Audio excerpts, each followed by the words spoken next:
Imani Carter stepped out of her small apartment above Wendell's pharmacy just before dawn, the early Georgia air sharp in her lungs. The street below was silent, the sidewalk still slick from last night's drizzle. She pulled her cardigan closer and began the familiar walk. 3 quiet blocks past Maple Suds Laundry and the rusting mailbox that never got emptied on time. Carter's diner blinked to life under her key, its sign humming above the fogged glass window. The place wasn't hers, despite the name, but nobody asked and she never clarified. Imani had long since mastered the art of invisibility, showing up, working hard, and speaking only when necessary. Most mornings passed like echoes of the last.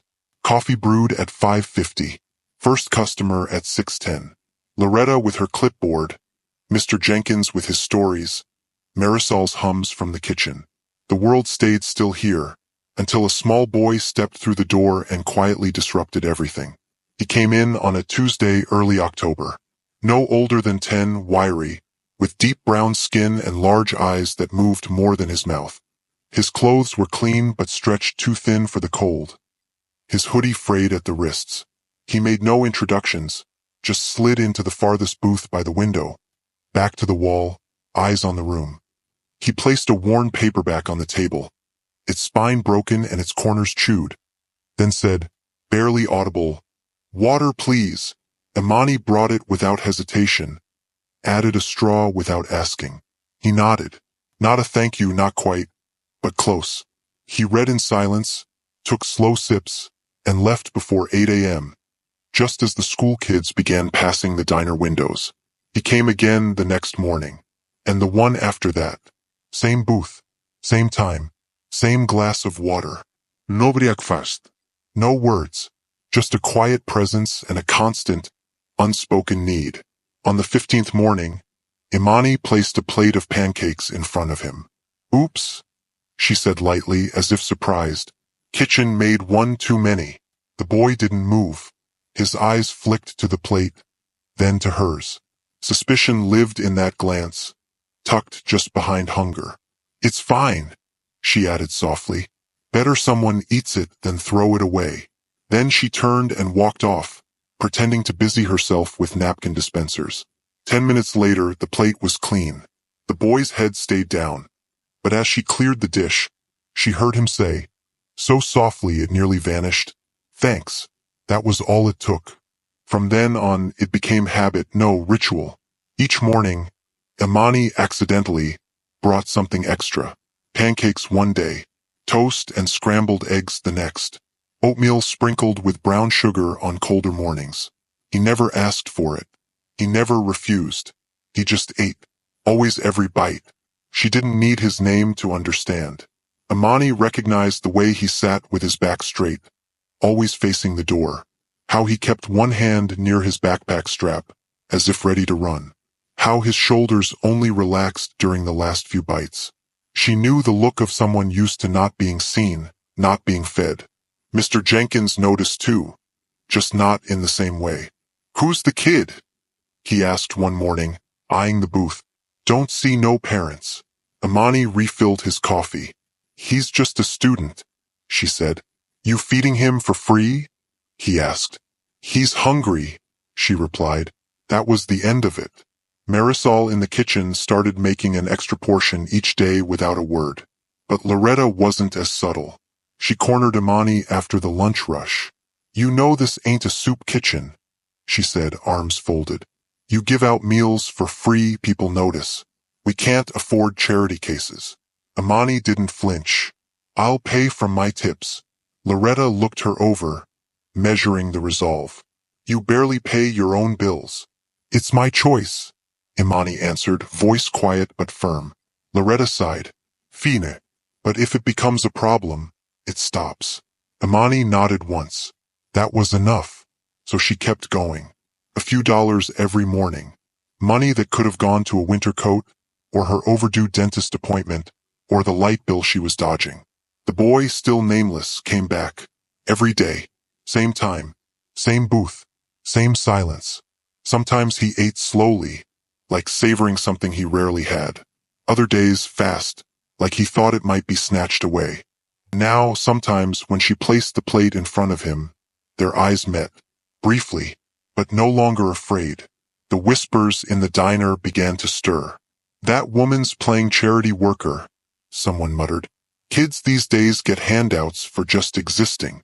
Amani heard them, let them pass through her like wind through screen doors, because she knew what they didn't. She knew that sometimes the kindest thing you can do is ask nothing at all. No name, no story, just a warm plate and a place to sit. And sometimes that's exactly what someone needs to survive the day. Each morning, Elijah arrived at exactly 7:15. He never smiled when he came in, but he no longer flinched at the bell above the door. His hoodie was always pulled close, his sleeves tucked tight around his hands. Yet small shifts began to appear. He stopped gripping his backpack during the meal. He unfolded his arms when sitting. He even began resting his elbows on the table. A small act, but one that told Amani he was beginning to feel safe enough to take up space. One day, as she poured syrup over a stack of pancakes, she noticed him glance at the menu for the first time. He didn't ask for anything different, but the glance alone was a gesture of possibility. Another morning, she saw him quietly watching the kitchen, his eyes following Marisol's movements, the sizzle of eggs catching his attention like a spell. He was still silent, still guarded, but no longer invisible to himself. The regulars noticed too, though not with warmth. A man in a pressed flannel muttered loud enough to carry. "You'd think he was royalty, sitting there getting served for free." Another customer made a show of counting his change slowly, tossing a glare toward the booth as he walked out. Even those who said nothing often looked, prolonged, sideways glances that spoke of judgment dressed as curiosity. Amani felt their eyes, but she didn't slow. She brought Elijah's plate each morning with the same care. Still, Loretta's eyes grew sharper behind the register. She watched Elijah every time he walked in, every time he left. Once, she pulled Amani aside in the dry storage room. "You do know there's a line between help and foolishness, right?" she said, voice hushed but tight. "You don't know what he's running from." Amani replied softly, "No, but I know what it feels like to be running." The conversation ended there, but the tension lingered. Some nights, Amani lay awake longer than she meant to, staring at the cracks in her ceiling. She thought about Elijah, where he went after the diner, if there was anyone waiting, if he was warm. She imagined him sleeping in a trailer with the heat off, or on someone's couch hoping not to be noticed. She had lived pieces of that life before. After her grandmother passed, there had been months when she ate mostly saltines and peanut butter. When the school nurse gave her crackers, she'd pretended not to care, but remembered every bite. Now, standing in her own kitchen reheating leftovers, Imani often caught herself setting out 2 plates before remembering he wouldn't be there at night. The routine of feeding Elijah had bled into her private hours, not just her workday. He had become part of her rhythm, and she realized with a pang that she was afraid of what would happen if that rhythm broke. By the end of the 4th week, Elijah began leaving things behind, not accidentally, but like offerings. A small red marble warm from his pocket, a gum wrapper folded into the shape of a fish, a paperclip bent into a crooked heart. They were tiny, nearly weightless, but Imani received each one like a sacred object. She placed them carefully in a small tin she kept behind the register, beside her tips. One day, Loretta spotted the collection. She didn't say anything, just stared at it for a long moment before walking off, muttering under her breath. Imani didn't mind. Those tokens meant more to her than any apology ever could. They were proof that even in silence, Elijah was speaking, and she was listening. Sometimes, after closing, she would sit for a moment and lift the tin's lid just to look. The collection was growing. Not quickly but steadily, like trust. Imani began watching him more closely, not with suspicion, but with attention. She noticed how he waited for everyone to leave before standing up. How he always scanned the window first, checking the sidewalk. How he never carried books besides the one he always read. Never a binder, never homework. She saw how he stiffened when the radio in the diner played a siren in the background of a song. And each time he flinched, she felt something tighten in her chest. So she adjusted. She stopped playing the news. She warmed his water glass on colder mornings. And she never asked questions.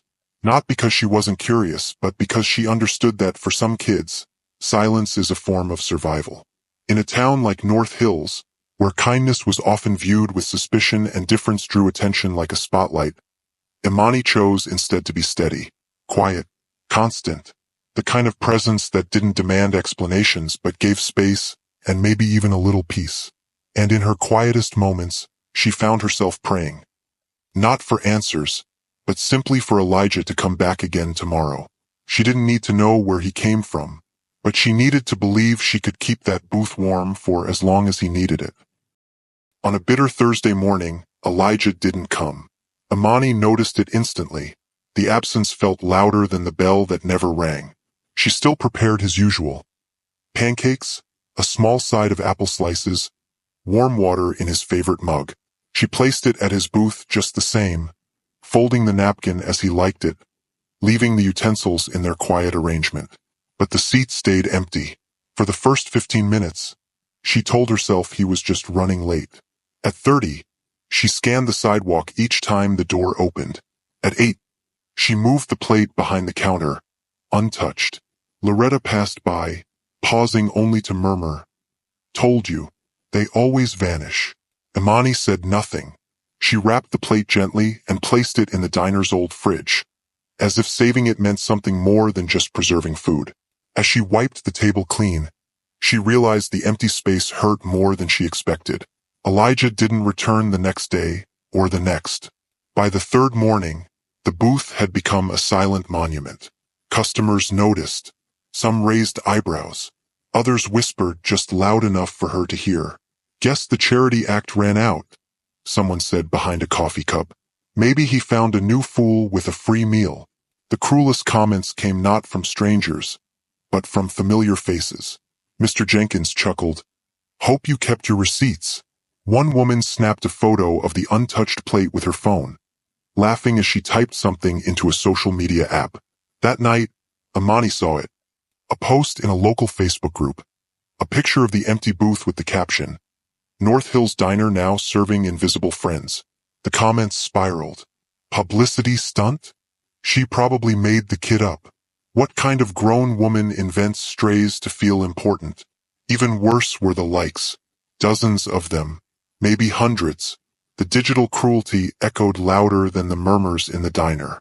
Imani hadn't cried in years, but that night, she sat on her couch staring at the screen, and the tears came. Not because of the cruelty, they were used to being loud, but because of the doubt. For the first time, it crept in. Had she imagined too much into too little? Had she poured hope into a stranger who, like Loretta warned, was never meant to stay? Seeking clarity, she pulled out the old tin Elijah had filled with his tiny tokens.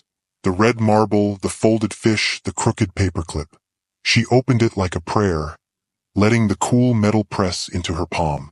Then she reached higher into the cabinet above her fridge and pulled down a smaller box, her grandmother's. Inside, a faded photo of them both, her grandmother's eyes kind and tired. And next to it, a yellowed envelope containing a note she'd read 100 times but suddenly needed again. She unfolded it slowly, as if afraid it would say something different this time. The note was short, scribbled in her grandmother's careful print. "Feed anyone who needs it. Don't ask if they're worth it. Just ask if they're hungry." Imani clutched it, breathing slower. Her grandmother had never questioned who sat at the table, just whether the food was hot enough, whether their hands were shaking when they reached for the spoon. And suddenly, the faces online faded. The booth wasn't empty. It was waiting for someone who might still be walking through that door. The next morning, Imani placed another plate down. No explanations. Just food. A clean fork. A warm napkin. She didn't bother checking the clock. She simply moved with quiet purpose, as if his return was still part of the schedule, as natural as opening the blinds or starting the coffee pot. Her body moved before her mind could second-guess. Her hands carried hope in routine. But Loretta noticed. "You're still setting a table for a ghost," she said flatly. Imani didn't look up. "No," she answered. I'm setting it for someone who was real to me. Loretta shook her head and walked away, but didn't press further. In the days that followed, plate kept returning. Some customers laughed. Some stayed quiet. A few began choosing seats farther from the booth, as if empathy might be contagious. Amani overheard a woman telling her child, "Don't stare. That's where she feeds imaginary friends." But still, she laid it out. One morning, she found a note left on the counter. "Not everyone forgot. You're doing something good." There was no signature, but it was folded neatly beside a $5 bill and a smooth gray stone, not unlike the one Elijah once left. Amani held it in her hand for a long time before adding it to the tin behind the register. And when she looked up, she smiled, not because she had answers, but because she still had space. A booth, a plate, a little belief, a quiet promise to keep showing up, even when no one else did. It happened on the 23rd morning of Elijah's absence. Amani had just refilled a pot of coffee when the diner went quiet, unnaturally so. Conversations froze mid-sentence.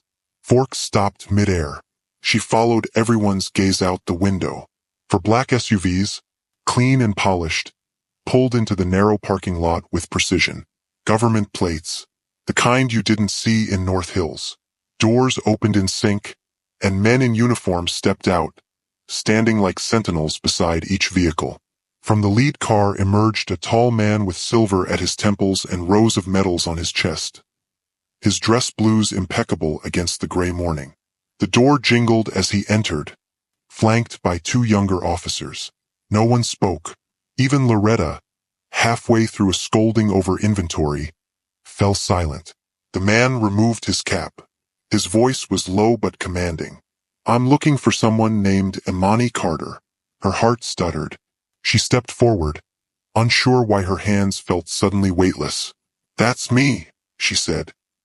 He studied her for a beat, his gaze more respectful than stern. "Ma'am, my name is Colonel Warren Fields. I serve with the United States Army Special Operations Command." From his breast pocket, he pulled a crisp envelope, then paused. "I'm here on behalf of someone named Elijah Brown." The name struck like a match. All sound vanished. The colonel continued, gently.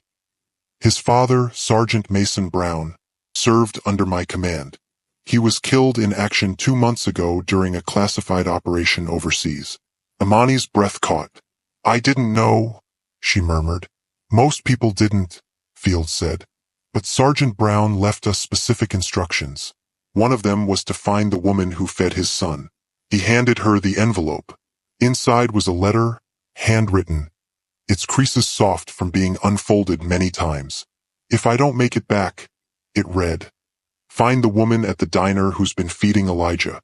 He told me she never asked why he was alone, never questioned what he could or couldn't pay. She just brought him food. And in those quiet mornings, she gave him something I couldn't from across the world. Safety." Imani's hands trembled as she read. The letter continued, "Tell her that she didn't just help a hungry boy. She gave peace to a soldier who knew he was leaving too much behind. Tell her she didn't just serve breakfast. She served dignity." Tears slid down Imani's cheeks, silent and steady. Colonel Fields stepped back, lowering his voice. "We've spoken to Elijah's grandparents. He's safe now, living in Colorado. But the story of what you did, it reached more people than you might imagine." That letter was read aloud at Sergeant Brown's memorial. Every soldier in that room heard your name, and none of them forgot it. Outside, the other soldiers remained at attention. As the colonel turned to leave, he paused at the door and gave Imani a sharp, formal salute. "On behalf of the United States Army and the family of Sergeant Brown, thank you." One by one, each uniformed man outside echoed the gesture. Salutes, crisp and reverent, held for several long seconds. The entire diner stood, stunned into a silence deeper than before. Mr. Jenkins removed his cap.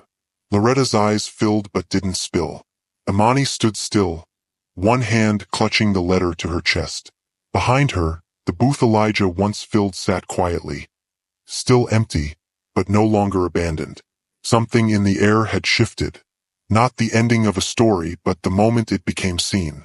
When the door swung shut behind them and the SUVs pulled away, Imani remained where she was. Her body had not moved, but her world had. The plate she would set tomorrow would be the same. But now everyone would know what it meant.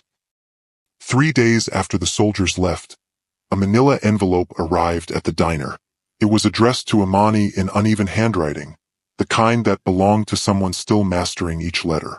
Inside was a sheet of lined notebook paper, folded twice with careful intention. At the top it read, "Dear Miss Imani, I didn't know your name until the day the colonel came. But I knew you. You were the only person who looked at me like I wasn't invisible or broken. You didn't ask questions when I couldn't give answers. You just brought food. And for a little while I felt like a real kid again. My grandma says real heroes wear uniforms, but I think sometimes they wear aprons too. I miss my dad, and I miss your pancakes.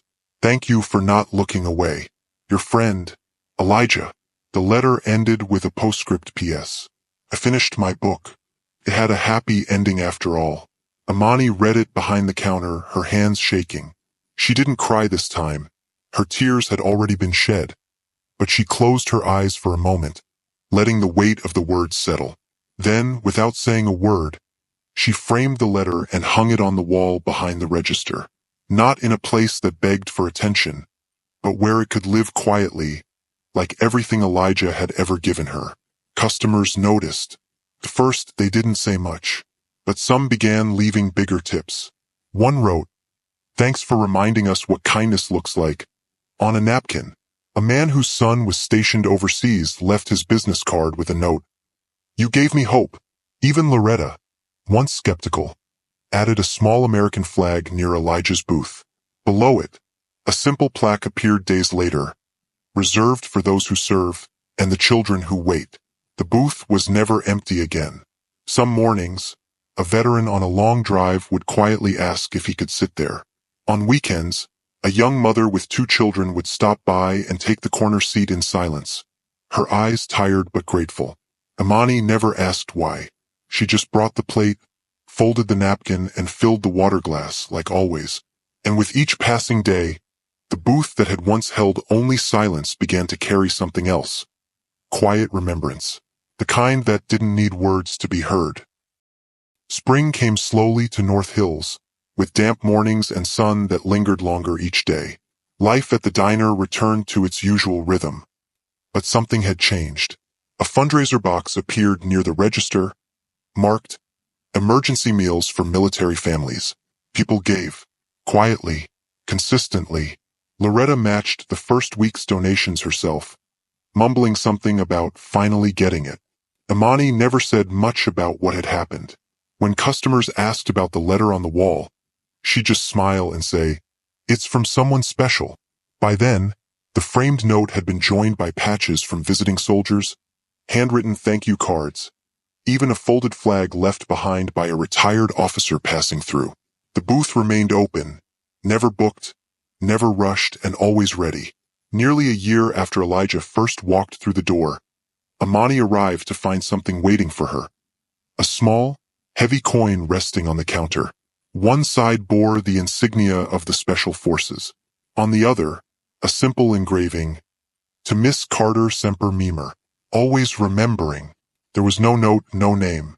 Just the coin, deliberate and full of meaning. She slipped it into her pocket and stood for a moment at the booth, fingers tracing the back of the chair. The early light filtered through the window, soft and golden, catching the edge of the plaque below the flag. Imani let the silence sit with her a while longer.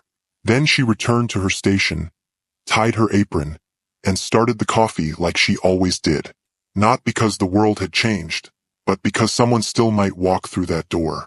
And if they did, she would be ready, with a plate, a napkin, and a quiet place to belong.